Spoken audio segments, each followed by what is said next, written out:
मित्रों, आज हम बात करेंगे बहुत ही महत्वपूर्ण विषय की, जो हर व्यायाम करने वाले को ज्ञात होनी चाहिए, क्योंकि ऐसा किया जाना व्यायाम के लाभ को कई गुना तक बढ़ा देता है। यूजीन सैंडो बताते हैं कि एक वेट लिफ्टर जब वजन को उठाता है तो वह भार को धीरे धीरे बढ़ाता है।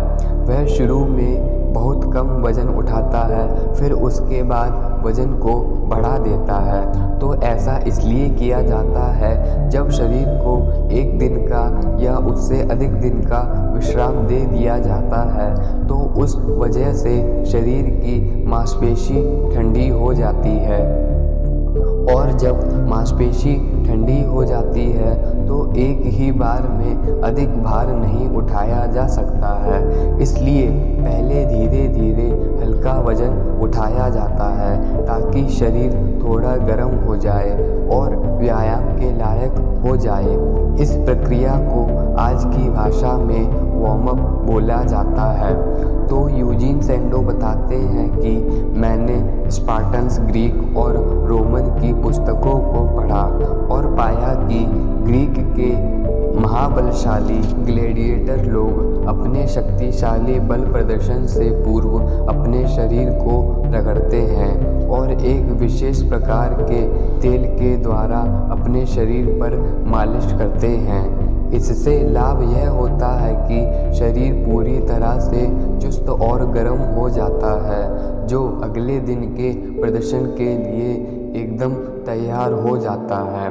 इस प्रकार यह ग्रीक महाबली अपनी प्रतियोगिताओं में बिना थके प्रदर्शन करते हैं। यहाँ पर यूजीन सैंडो यह बताना चाहते हैं कि व्यायाम से पूर्व मालिश अवश्य की जानी चाहिए, ताकि शरीर व्यायाम के लिए खुल जाए।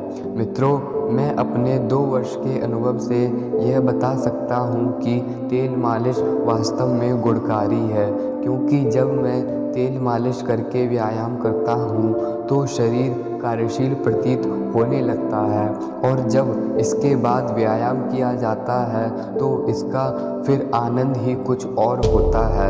मैं जब भी व्यायाम करता हूँ तो सबसे पहले शरीर पर तेल मालिश करता ही हूँ।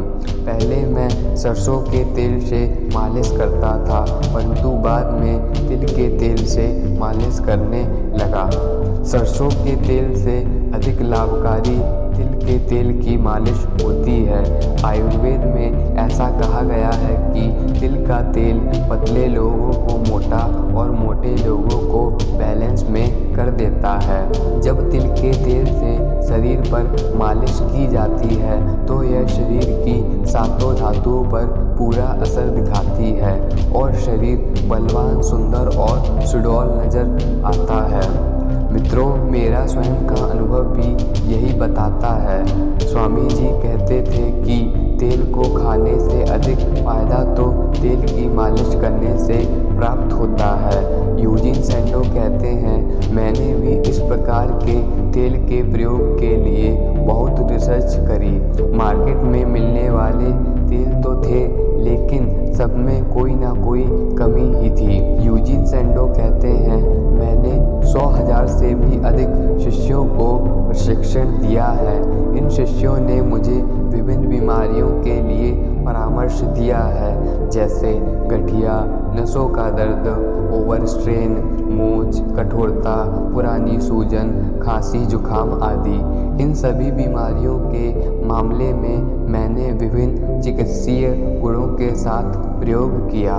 इन बीमारियों के निवारण के लिए विभिन्न देशों के बेहतरीन वैज्ञानिक और हर्बलिस्ट ने बहुत योगदान दिया है।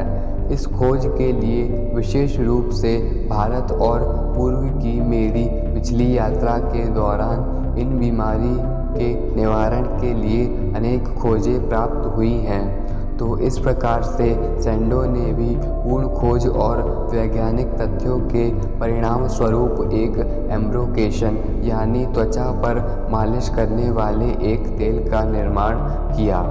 इनका मूल्य इतना रखा गया कि वह जेब की बचत के हिसाब से सभी को प्राप्त हो सके।